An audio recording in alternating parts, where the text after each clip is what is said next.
सिद्धेभ्यः ॐ नमः सिद्धेभ्यः। भूनाम्भोजमार्तण्डं धर्मामृतपयोधरं योगिकल्पतरुं नौमि देवदेवं वृषध्वजं। भवज्ज्वलनसम्भ्रान्त सत्त्वशान्तिसुधार्णव देवचन्द्रप्रभपुष्टात् ज्ञानरत्नाकरश्रयं सत्सह्यं पयपूरपवित्रत्रिजगत्त्रयं शान्तिनाथ नमस्यामि विषविघ्नौघशान्ते। श्रियं सर्वकल्याणं कुमुदाकरचन्द्रमा देवश्रीवर्धमानाख्य क्रिया भव्याभिनन्दिता।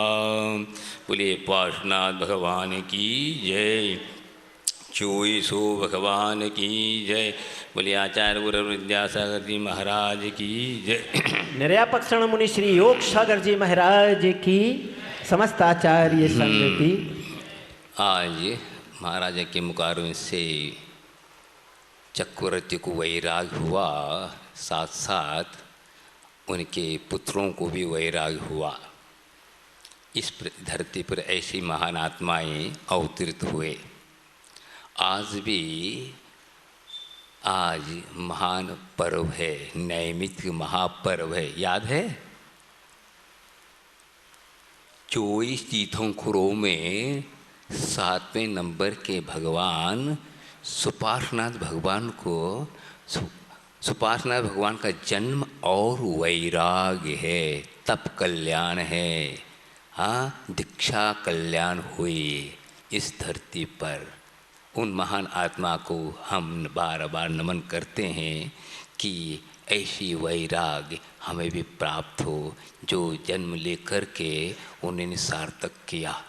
पूर्व में उन्हें ऐसे पुरुषार्थ किया जिसके फलस्वरूप असंख्यात आत्माओं को भी कल्याण किया। अपनी आत्मा का कल्याण किया ही, साथ साथ अनंत असंख्यात जीवों का कल्याण किया। ऐसी ये पवित्र धरती आज भी मौजूद है, जिसके इस धरती पर भी आज भव्यात्माएं वैराग को प्राप्त करने के लिए आतुर हैं। वैराग जो कि राग अनादिकाल से चला आ रहा है, वह राग अब शांत हो गया। चिराग था, चिराग जैसा जलता रहता है, उसी प्रकार अनंत काल से आत्मा में राग रूपी चिराग जल रहा था। आज उन्होंने शांत किया। जन्म लेकर के, इसीलिए जन्म लिया था, उस जीवन में हम उस राग को हम खत्म करें। कैसे किया जाए? राग को कसम कैसे किया जाए? जो कि चारों ओर राग भरा हुआ है, राग ही राग है, तो उसको हम कैसे शांत करें? अलिप्तता एक जगह लिखा है, हाँ, हम किस प्रकार जिए, कैसे रहें, वैराग कैसे प्राप्त हो, और हम राग के बीच में रहते हुए वैराग का अनुभव करें, कैसे करें? तो एक दोहा है, उस दोहे में यही बात कही गई है, तुलसी जग में यूं रहो जो रसना मुकमाए, खाती घी और तेल नित फिर भी चिकनी ना आए। क्या समझ में नहीं आया? आएगा नहीं आप लोगों को, हाँ, वही समझ में आता है जहाँ पिक्चर की कविताएं गीत आपको अच्छे लगते, ये चीज़ समझ में नहीं आएगी, क्योंकि यह तो वीत राग की बात कर रहे हैं ना। राग की बात आपको पट से पकड़ में आ जाएगी और हमको समझ में नहीं आएगी जो आपको समझ में आ रही, और हमें जो समझ में आ रहे हैं वो आपको समझ में नहीं आएगी। ऐसी स्थिति में उपदेश किसको दिया जाए? हाँ, तो क्या कह रहे हैं? जग में इस प्रकार रहो जैसे चारों ओर राग रंगीन है, अब फिर भी हम वीतराग अलिप्तता किसी प्रकार से चिपके नहीं। हाँ, कैसे? जैसे कहते हैं प्रत्येक के मुख में रसना है कि नहीं? रसना अर्थात जुआ है कि नहीं, है ना। हाँ, देखिए आपका पूरा बदन चिकना हो सकता है, लेकिन जुआ कभी चिकना नहीं होता है, रसना नहीं होती। खाती घी और तेल दो उसी के ऊपर डालेंगे वो खाती, फिर भी चिकनी नहीं है, अलिप्तता है। इसी प्रकार वीतरागी क्या होते हैं, अलिप्त रहते हैं, किसी प्रकार से प्रभावित नहीं होते। पर से प्रभावित नहीं होना ही वैराग्य कहलाता है। आप देखिए, आप अभी वर्तमान में गर्मी चल रही है, मुख सूख रहा है, लेकिन इमली का नाम लेते मुंह में पानी जाता है। हाँ, इमली का नाम लेने मात्र से और मुंह में आ जाए तो क्या कहे ना, झरना ही झर जाए। हाँ, लेकिन वीतरागी के मुख में इमली भी डालो तो भी सूखा ही सूखा है।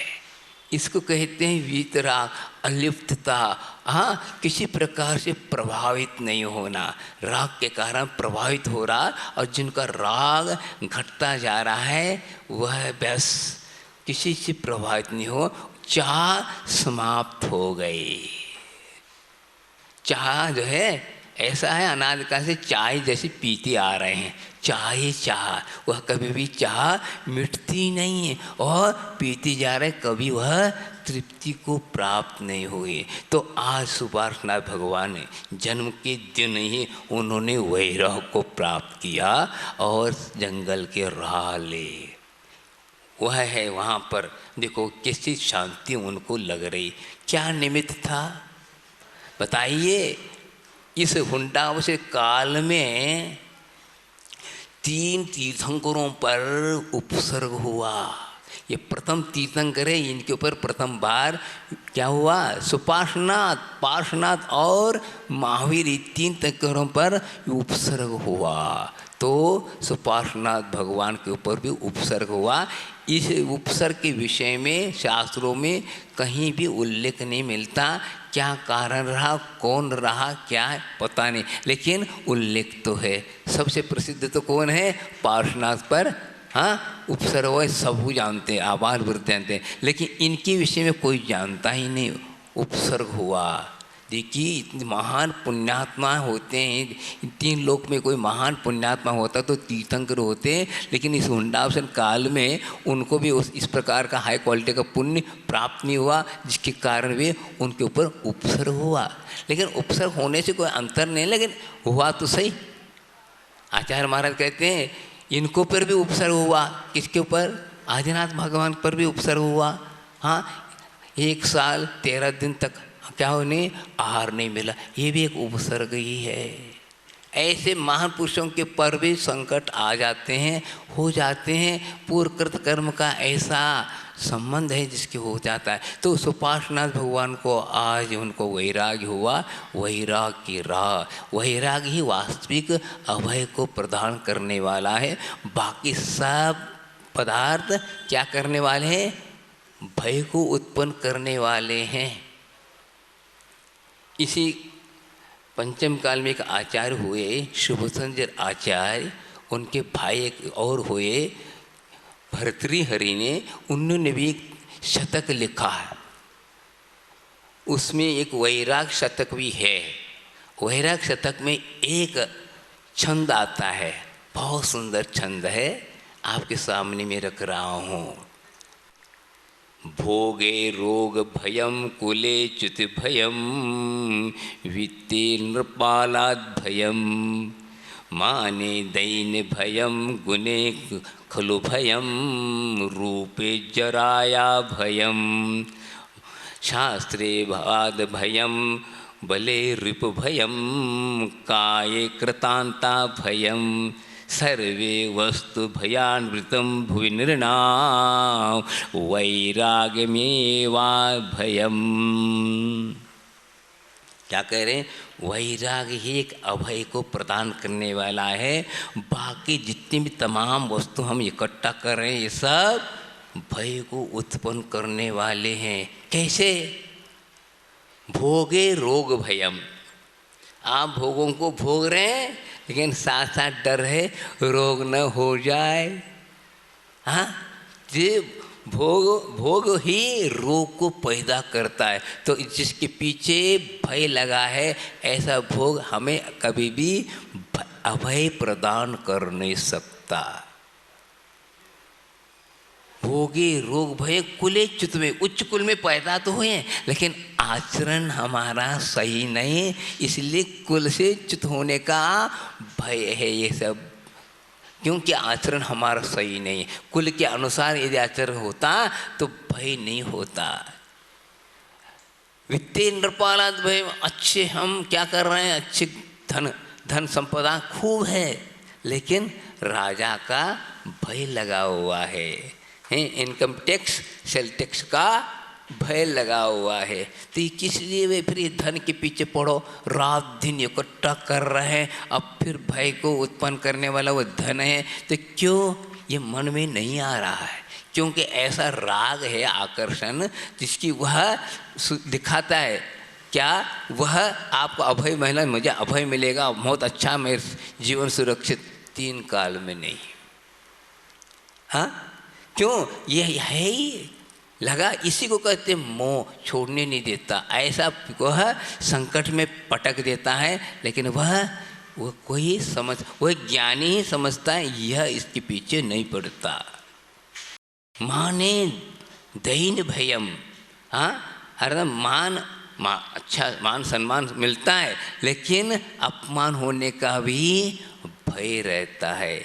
ऐसी स्थिति में कौन ज्ञानी कहलाएगा? मान की इच्छा रखो, हाँ, कषाय के पीछे पड़ो, और जो कि मान की इच्छा करने वाला अवश्य वह अपमान को प्राप्त होता है, लेकिन जो वैराग्य होता है उसके लिए कुछ ही मतलब नहीं है, न मान से, न सम्मान से, न अपमान से, कुछ से, उससे बहुत परे, बहुत ऊंचे उठ जाता है, तो वह वैराग्य का आनंद लेता है। देखिए सुपार्श्वनाथ भगवान को क्या 3 लोगों की संपदा ही प्राप्त हो गई थी, 16 स्वप्न पड़े थे, और वो 16 स्वप्न में एक स्वप्न आता है 2 कलश। 2 कलश किसे कहते हैं? 9 निधि मिलेगी, 9 निधि का स्वामी बनेगा, चक्रवर्ती भी नहीं, वो भी बनता है। तीर्थंकरों के साथ भी यह निधि लगी हुई, निधि इसको कहते हैं आप जितने निकालो वह सदा बना रहता है। ऐसी निधि को प्राप्त करके भी वे इसको छोड़ के चल दिए। ऐसे उपासनाथ भगवान जयवंत हो। तो माने गुणे फलु भयम, अर्थात गुणवान है फिर भी आलोचना से डरता है। हम पढ़ रहे थे तो लोईपन्नक थी, उसमें लिखा है, आप लोग जानते हैं कि एक भवावतारी सौदर रिमेंद्र पंच कल्याण करने वाला, उसको उसके साथ भी कई लोग ईर्ष्यालु है और विरोधी हैं। बताओ, विरोधी हैं। आप जानते हो कि एक भवावतारी इतना संपदा और तीर्थंकरों के चरणों में रहने वाला भी उसकी भी विरोधी हैं। बताओ क्या है संसार? क्यों? जब तक तुम राग के सराग रहोगे, वह अग्नि के साथ रहोगे तो जलाएगी, वो अवश्य जलाएगी। वह उससे सावधान होकर के आपको काम करना है। जानते हैं, आपके एक ज़माना बदल गया। एक बार आचार्य ने बहुत सुंदर बात कही थी, महिलाएं अग्नि के सामने काम करती ना, हाँ, रोटी बनाना, रसोई बनाना, आदि बनाना, अब उससे बचना कैसे बचेगी? आग तो आग है, हाँ, उसकी तो ना आँच तो आएगी, लगेगी, लेकिन क्या करते थे जमाने में, आज जमाना समाप्त हो गया। मेहंदी क्यों लगाया जाता है? इसलिए मेहंदी लगाया जाता है। आजकल तो ये इसको तो हम सौंदर्य समाज में नहीं है, इसमें इसलिए लगाया जाता है, इसमें शीतलता ज़्यादा बनी रहती है, जिससे हम अच्छी तरह काम लगा सकते हैं, काम करने की वास्ते है। लेकिन आज वो फैशन हो गया, आजकल वह सौंदर्य प्रसारण हो गया। आजकल पुरुष लोग भी लगाने लगे। काहे? तुम भी रसोइया बन गई, हाँ? हम तो वो देखते थे, लेकिन इस प्रकार कोई भी कार्य हो तो बहुत इसके पीछे रीजन कारण होता है, वो कारण समझते नहीं, लगाने लगते। एक बार बताइए थे ना आपको, टाई और घड़ी और सूट क्यों पे ये मालूम नहीं चल रहा है, इसी को कहते अज्ञानता। तो आप देखिए कोई भी काम होता है इस रीजन के कारण लगाया जाता है। तो मैं क्या बता रहा था, ये राग से बचने के लिए ये सब चीजें हैं, लेकिन आप लोग समझ नहीं रहे। गुणे खलुवयम, गुणवान के साथ भी दुष्ट लोग तो आलोचना करते रहते हैं, वह कभी बच नहीं सकता। एक जगह मैंने पढ़ा था, एक पंक्ति है और इस पंक्ति को समझ लो, कितनी बढ़िया से बढ़िया गुणवान आचरणवान होगा तो भी उसकी आलोचना करने वाले होते ही हैं। उसमें ये कहा, महिमा मृगे कौन सुकृत की विषखन खल विधिवाची। 1986 में सागर गया था पहली बार, आचार्य महाराज ने आदेश दिया, क्षमा सागर जी और हम और एक गुप्त सागर जी तीनों गए थे। उस वक्त कई ऐसी प्रवचन वगैरह होते थे। उस प्रवचन दौरान में एक व्यक्ति ने मुझे कहा कि ऐसी ये धरती है, आप सावधान रहिए, ऐसे बात कर रहे थे। क्या महिमा मृगी कौन सी कृष्ण की, हिरन है या ये हिरनी है, आप देखते ही चौकन हो जाती है और गायब हो जाती है, आप देख नहीं पाते, इतना दौड़ में हवा हो जाती है।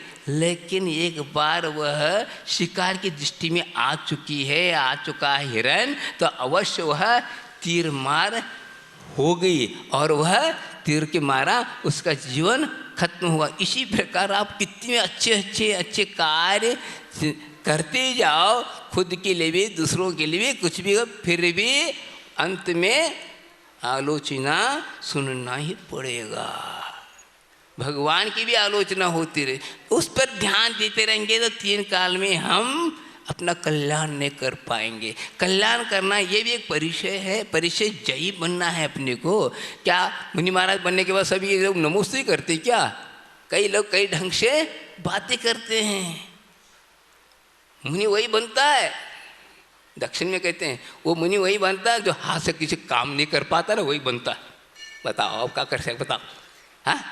अरे आँख तो देख तो ले, यहाँ आकर देखो, हाथ दिए क्या पैर से क्या करता देख लो। कहना है उनको, इस पद से उनको क्या है, राग नहीं है, इसलिए भी दृष्टिपात नहीं करता। वो रागी राग की बात करता है। अरे तुम मर्द हो, अच्छे कमाओ खाओ, क्या मतलब है नंगे कोई फिरना और हाथ फैलाना, ऐसा कहते हैं।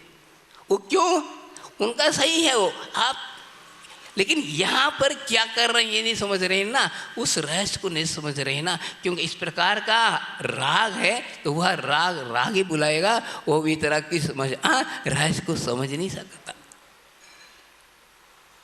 रूपी जराया भयम, अच्छा रूपवान है, सब कुछ है, बढ़िया खा रहा है पी रहा है, अच्छा प्रतिदिन जो है ना इसको सार फिर भी वृद्ध होने का भय है। कितने भी कहो वृद्धावस्था में आपका चेहरा बदल जाएगा, आपको वह सुंदरता आपको नहीं मिलेगी। शास्त्रे वाद भयम, शास्त्रार्थ में अच्छा ज्ञान रखता फिर भी हारने का भय है। काय कृतांता भयम, काय अर्थात शरीर दृष्टपट सब कुछ है, मरने का भय है। ऐसी स्थिति में हम इन चीज़ को क्यों लें? सभी वस्तु के साथ भय लगा हुआ है, डर लगा हुआ है। जब तक डर का अर्थ क्या होता है, डर 2 के साथ ही होता है। यहाँ 2 है, बता रहा है शब्द, डर में 2 अक्षर है, भय में 2 अक्षर है। ये डर दे रहा, जहाँ 2 है वहाँ पर क्या है, डर है। अभय कहाँ है, अकेले में। हम अकेले में डर लगता है, उल्टा आपको, आपको अकेले में डर लगता है, लेकिन वैराग्य को अकेले में नहीं डर लगता है, 2 के साथ डर लगता है, इसलिए उन्हें छोड़ दिया। तो अभय को प्राप्त करना है तो वह अकेले हो। अकेले कब, जब तक शरीर लगा तब तक अकेला नहीं कहलाता, समझे।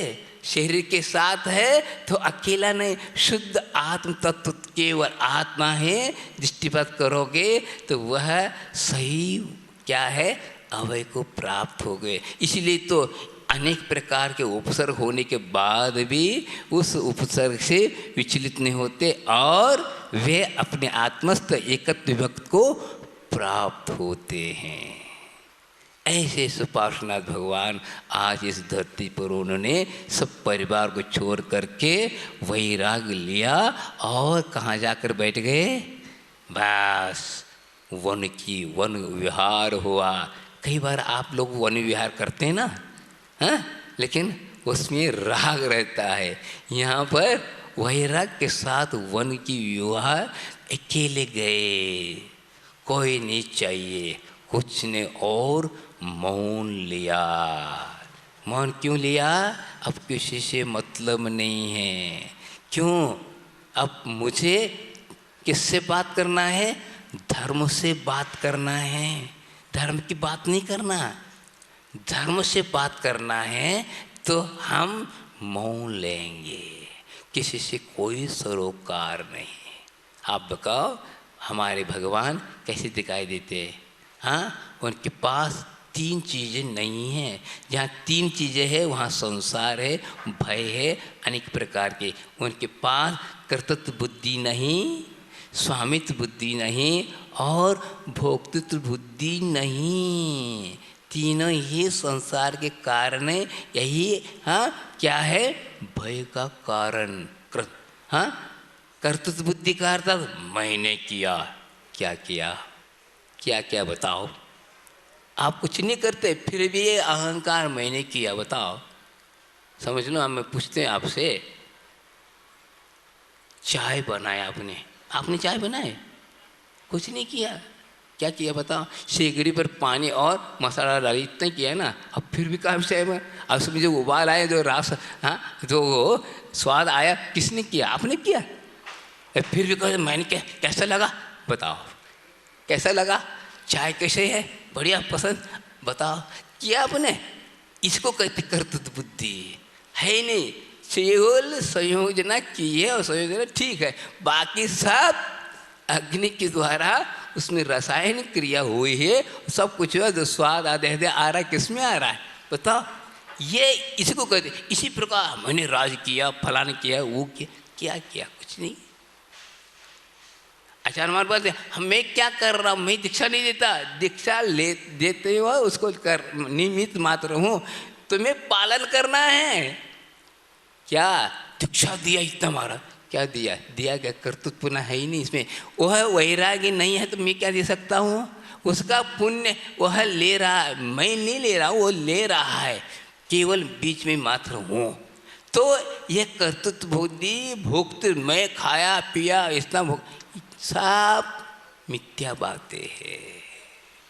वस्तु स्वरूप की ओर दृष्टिपात करते हैं तो वैराग्य होना चाहिए, लेकिन घट नहीं रहा। इसलिए आप लोगों को वैराग्य बढ़ाए। इसलिए वैराग्य बढ़ाने के लिए एक सुंदर क्या किया जा रहा है, सुंदर आचार्य महाराज ने आपके लिए, आप लोगों के लिए, हाँ, मंदिर बनाने के लिए इतना तक करो, तो वैराग्य के मंदिर बनाओ। रागी जाकर वहाँ पर जाकर धीरे धीरे अपना राग शांत हो सके, जिससे वह अपना आत्मकल्याण हो सके। यही दृष्टि है और कुछ नहीं।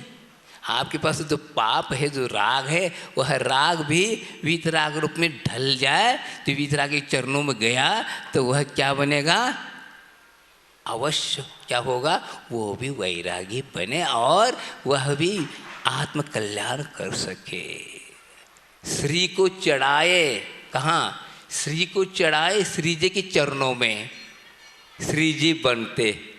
श्री जी बनते कौन, श्री को चढ़ाया था लक्ष्मी को।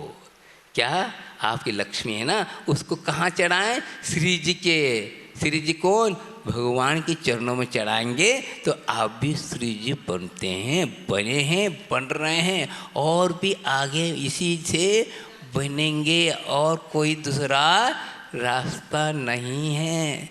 लेकिन आप लगन के साथ करते जाओ। आपके पास जो श्री अतः लक्ष्मी जो आ रही है वो आपकी परीक्षा करेगी। क्या करेगी? हमारा उपयोग यदि सही करते हो ठीक है, मैं आपके साथ दूँ, नहीं है तो फिर आप क्या हो जाएंगे? दरिद्र हो जाओगे। और क्यों? वह धन का दुरुपयोग करेगा तो अवश्य दरिद्र बनेगा। आज कई लोग कहते हम दान देना चाहते, लेकिन क्या भावना तो बाहर है। जो आज दान दे रहा है इसका मतलब है उसने पूर्व में अच्छी तरह धन का सदुपयोग किया है, इसलिए वह आज दान दे करके और अपने आनंद का अनुभव कर रहा है। लेकिन आज जो है दान क्यों नहीं दे पा रहा है? जिन्होंने पूर्व में दान देता वालों को अंतराय डाला है या धन का दुरुपयोग किया है, पंच पापों में डाला है, इसलिए आज उसके पास लक्ष्मी पास आना नहीं चाहती है। तो समझ लो आपके पास जो धन आ रहा है या लक्ष्मी आ रही है, यदि वो भी बहुत समझदार है, लेकिन यदि आपकी दृष्टि यदि धर्म की ओर है, आत्म दृष्टि है, तो वह आपके साथ देगी, नहीं तो वह चली जाएगी। वो चली जाती है, जैसे आई थी वैसी चली जाएगी, कभी भी वह आपका साथ नहीं देने वाली है। तो महान महान पुरुष जो हुए इसीलिए हुए, तो आप भी महान बन सकते हैं, आप भी तीर्थंकर बन सकते हैं। ऐसा नहीं कि हम नहीं बन सकते, बन सकते है योग्यता, लेकिन आप इस पर करेंगे तब। हाँ, सकल पदार्थ है जगमाई, कर्महीन नर पावत नहीं। अर्थ क्या हुआ? सकल पदार्थ है जग में, जो चाहे वो प्राप्त आपके जग में है। आप तीर्थंकर बन सकते हैं, चक्रवर्ती बन सकते हैं, अहमिंद्र बन सकते हैं, सौदरमिंद्र बन सकते हैं, बड़े से बड़े जो पद है वो सब प्राप्त कर सकते हैं। कैसे? कर्महीन नर पावत नहीं। कर्महीन अर्थात जो चारित्रहीन है वह कभी भी प्राप्त नहीं कर सकता। जैसे आप बम्बई गए हैं या बड़े बड़े नगर में गए हैं, आप बम्बई, कलकत्ता और मद्रास जैसे स्थान गए, वहाँ पर बाजार में गए तो जो चाहे वो सब मिल सकता है, मिलता ही है। हाँ, रोक टोक नहीं है, रोक टोक नहीं थे, मिलता क्यों नहीं? अरे आपके जेब में हो तो जो मांगे वो मिलेगा। इसी प्रकार यहाँ पर भी आपको चक्रवर्ती पद, हाँ तीर्थंकर पद, हाँ अहमिंद्र पद सब मिल सकता है, लेकिन करें तब। वो भी नहीं और ये भी नहीं, ऐसा नहीं, एक कोई चीज़ मिलेगा। हाँ, वो भी चाहे ये चीज़ 3 काल में नहीं मिल सकता। दोनों हाथों में लड्डू नहीं ले सकते, खा नहीं सकोगे, समझे? वो मिलता ही नहीं। हाँ, संसार सुख मिलेगा तो मोक्ष सुख नहीं, मोक्ष सुख से तो संसार सुख नहीं है, आपको छोड़ना ही पड़ेगा। चीटी चावल ले चली, बीच में मिल गई दाल। क्या कह रहे देखो, चीटी चावल ले चली, बीच में मिल गई दाल, कबीरा दो ना मिले, इकले दूजी दाल। क्या अर्थ? चीटी का मुख कितना छोटा है, चावल ले सकते तो दाल नहीं ले सकते, दाल ले तो चावल लेते। इसी प्रकार संसार प्राणियों को समझा जा रहा है, मोक्ष सुख मिलेगा तो संसार सुख नहीं मिलेगा, संसार सुख मिलेगा तो मोक्ष सुख नहीं मिलेगा। हाँ, लेकिन हम दोनों के होड़ में लगे हैं, लेकिन दृष्टि तो हमारी विषय कषाय की ओर है। लेकिन ए देखो, उनको मिला, देखो पार्श्वनाथ भगवान को सब कुछ मिला, लेकिन उन्होंने कहा हमें दाल नहीं चाहिए, हमें चावल चाहिए। छोड़ दिए उनने और चल दिए कहाँ? बस एकांत में जा करके अपने में रम गए। तो हमें भी, आपका टाइम हो गया, एक बताना है, आधा घंटा तो बताना ही है, हैं?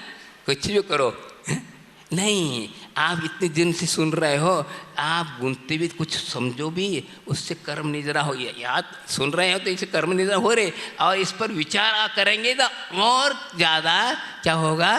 कर्म निरत रहोगे और उस पर आप ध्यान देंगे और आपके कदम भी उठने के लिए तैयार होंगे, अन्यथा नहीं। केवल सुनने में आपसे होना नहीं है। हाँ, आप देखिए, आप दुकानदार हो, अखबार पढ़ते हैं आप, अखबार पढ़ने में से आप, हाँ, दुकान चल लेती है क्या? नहीं चलती ना। तो उसके बिना भी नहीं, क्योंकि देखना पड़ता है। हाँ, कौन से बाज़ार में कौन से भाव किस चीज़ की क्या है ये देखा जाता है, बस इतना ही। केवल पढ़ते पढ़ते रहने से नहीं, बस दुकान में जा कर के आपको खोल करके काम करना पड़ेगा। इसी प्रकार आप सुन रहे हैं, सुन करके आप कई उदाहरण, कई श्लोक, हाँ, कई दृष्टांत दे करके समझाने की चेष्टा कर रहे हैं। लेकिन ये सब कब होता है? जैसे बच्चे को स्कूल भेजने के लिए कई चीज़ें लालच देना पड़ते हैं ना, इसी प्रकार कई चीज़ें दे करके समझाया जाए, लेकिन होता नहीं। लेकिन हुआ ये कालांतर में, भले आज इस वक्त नहीं हो रहा है, लेकिन यदि आपने अच्छे रुचि के साथ सुना है, कालांतर में यह अवश्य आपको काम में आएगा और आप भी हमसे पहले मोक्ष आ सकते हैं। ये भी बात कह रहा हूँ। ऐसा नहीं कि आप नीचे बैठे हम कहाँ कब जाएंगे, पर एक क्यों नहीं है, यह तो सभी लोगों के लिए क्या है, सुविधा है। ऐसा नहीं पहला वाला दूसरा वाला फलाना, कुछ नहीं। बस 80 साल का बुढ़ा रह सकता और 8 साल का लड़का जा सकता है, ये है। इसलिए आप अपने परिणाम को ऐसे संभालें जिससे आपका भी वह पद प्राप्त हो। बोले सुपार्श्वनाथ भगवान की जय, तप कल्याण की जय। बोले आचार्य गौरव विद्यासागर जी महाराज की जय। बोधि समाधि परिणाम शुद्धि, स्वात्मोपलब्धि शिव सौख सिद्धि, चिंतामणि चिंतित वस्तुदाने त्वामुंद मानस ममास्तु दिवे।